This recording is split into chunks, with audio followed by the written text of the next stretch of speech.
Are you ready to transform your summer into an epic splash-tastic adventure?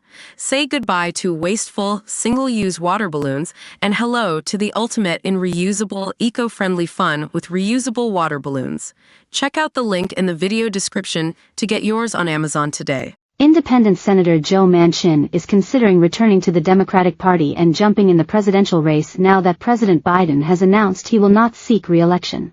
The West Virginia senator had previously been floated as a potential unity candidate during the primary season but declined to run.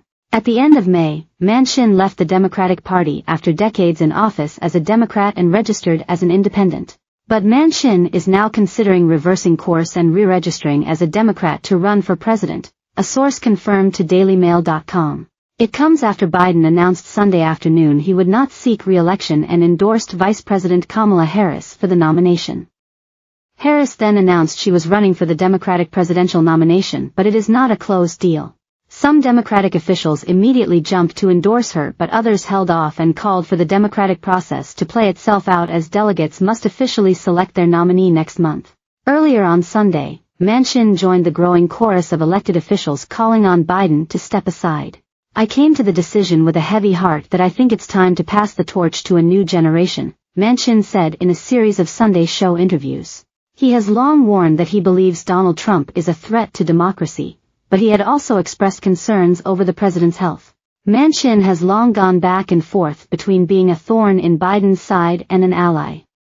He helped Democrats pass some of their biggest pieces of legislation under Biden over the past 3 years while extracting key demands that removed some components that had been top priorities for progressives. Jumping in the Democratic race for president and challenging Biden's endorsed candidate would be one more needle in President Biden's side from the West Virginia moderate. When Manchin exited the Democratic Party less than 2 months ago, he said he was making the decision to stay true to myself and remain committed to put the country before party.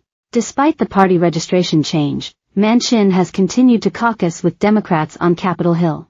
Manchin announced last fall that he would not seek re-election as the senator from West Virginia in the increasingly red state.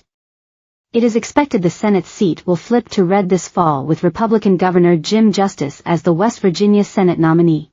Other Democrats who have been seen as potential replacements as the Democratic presidential nominee, including Governor Josh Shapiro, Governor Gavin Newsom and Governor Roy Cooper, have all come out in support of Harris at the top of the ticket.